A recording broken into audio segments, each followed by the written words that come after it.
The Wakes are back. After a last-minute win over Bedworth United to grab Bourne's first ever win at Step 4, the Wakes host league favourites Anstey Nomads at the JJ Mack Stadium.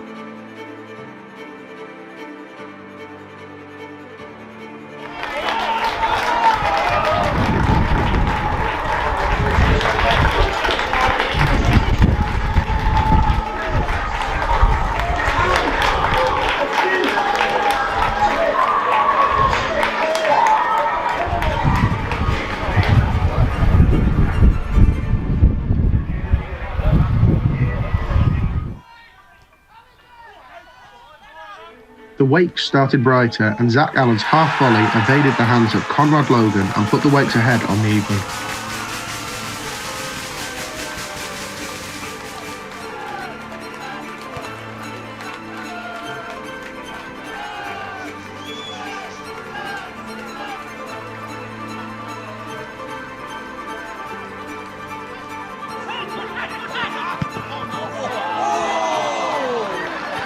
Bourne were brilliant throughout, creating chances left, right and centre, with the best falling to Richard Jones, who headed just over the bar.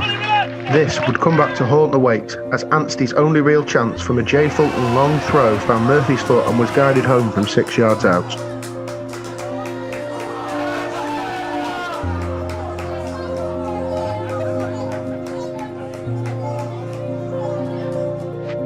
This is the tough way of Step 4. But it was always going to be tough, especially with what the team had to do off the pitch.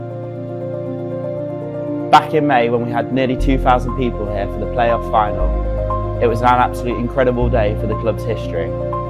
But it quickly dawned on us that the step up in football and the National League pyramid was massive. Days after the playoff final, we quickly realised we had a lot to do. We had to pitch infill, turnstiles, outside toilet block, cover the fencing so people can't see in, and a committee room and hospitality room. This all costs lots of money, so we had to go out to get funding. Next up for the Wakes was fellow Northern Premier League side Shepshed Dynamo in the FA Cup first qualifying round.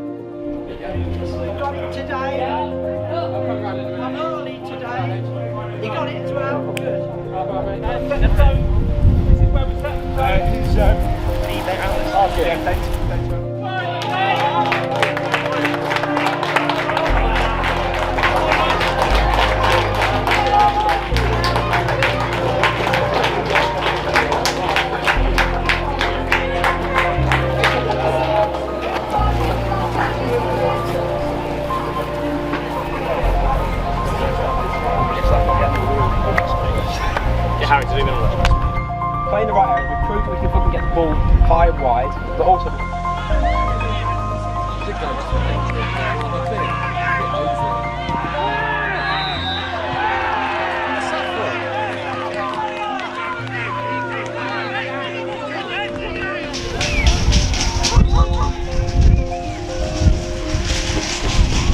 Will Lakin, doing what he does best, saves the penalty to keep the Wakes FA Cup dream alive.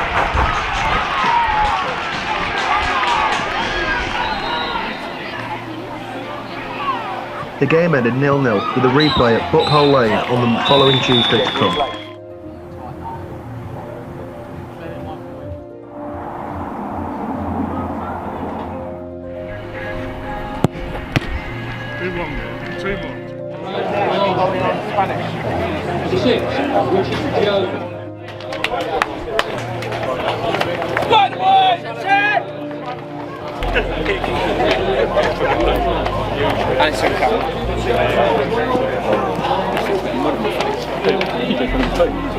from your cleats. You went, oh, yeah, mate.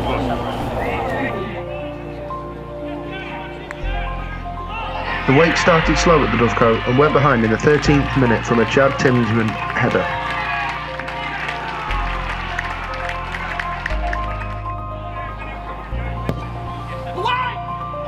There was a lack of creativity in the first half, but Wakes came up firing in the second half and drew level with a Will Bird header from Sidney Pereira's cross.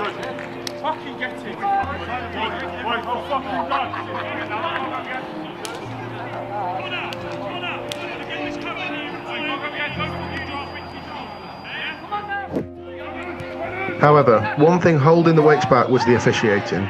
Eunice Leavins was upended in the box, but the official said no contact. With 20 minutes left, Wakes found themselves with a free kick from Josh Burrows.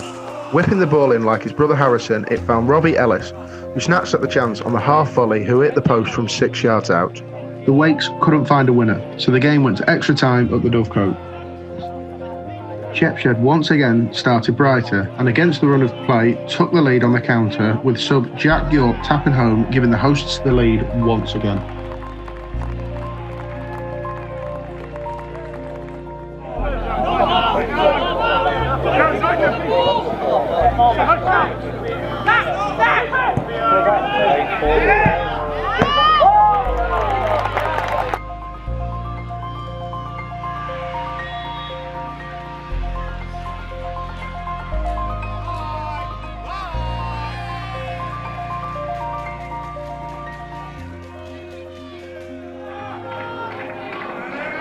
Wakes still had a chance at the end, however Zach Allen trying to round Dan Wallace but was brought down in the box. However, no penalty was given.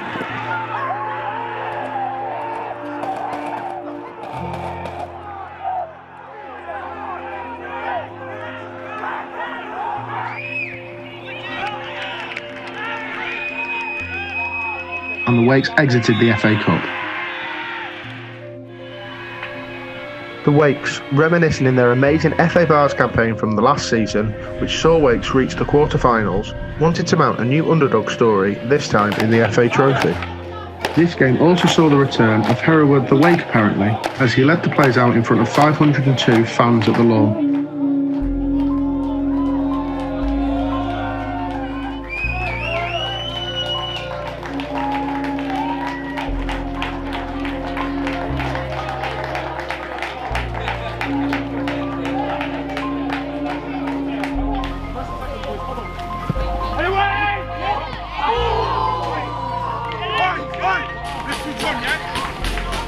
However, the FA Trophy journey had a mountain to climb already after Tyler Winters put the visitors ahead against a much-changed Bourne side.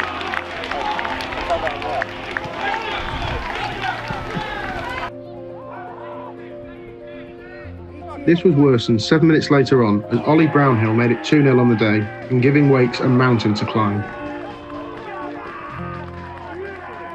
One bright spot on the afternoon for Bourne was winger Eunice Leavins, who forced a very good save from Lewis Elsom to keep the visitors clean sheet. Next on the agenda for Bourne was to take a trip to Derby on Mikulova, a side historically a whole step above. This on the day showed as Wake struggled to get going, and an early goal from Mohidun dampened the mood.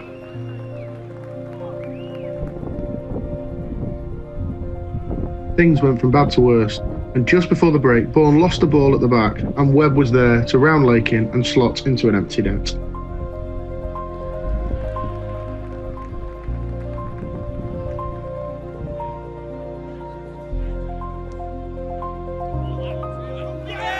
A bad day at the office was sealed by a first-time hit from Will Atkinson, making it 3-0 to the hosts. Wakes did pull one back injury time through a Brad Marshall header, but it wasn't to be for the Wakes. The Wakes, in desperate need of 3 points, travelled their longest away day of the season on a Tuesday night. Wakes started brightly and chances going begging. However, the start of the second half was a much different story. The hosts took the lead on the hour mark through a wonderful strike from Zazi. 2 minutes later, it got worse for the Wakes, as the hosts made it 2-0 from a counter-attack with Reece Gibson slotting home.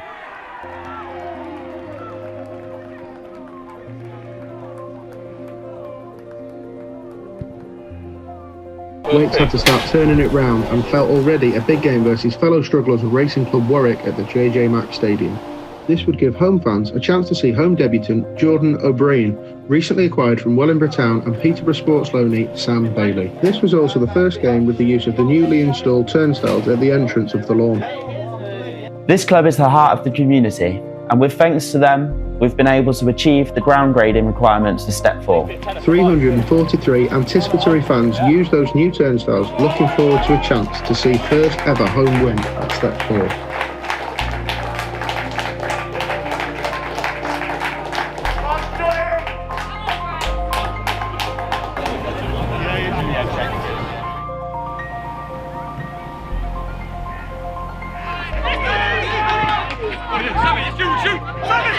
forward opportunity for Bourne. Oh, and he's going to come down, he's going to drop, and he's hit the back of the net, and it's a goal. And it's number 7, Jordan O'Brien, who's put Bourne back into this game. Clearly, I think it was, he had an effort, the keeper. Wakes were flying now, and a through ball from Ayat found O'Brien again as he lobbed 6'9" Lomax, making it 2-0 just before the break.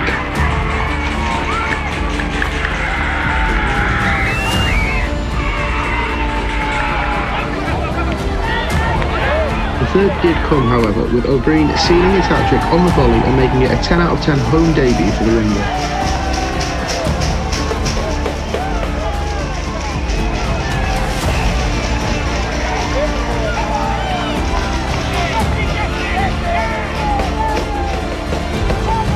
Wakes didn't stop there, as the Wakes made it 4, through good pressing from Will Bird, who found Tom Siddons, who dispatched his first goal of the season.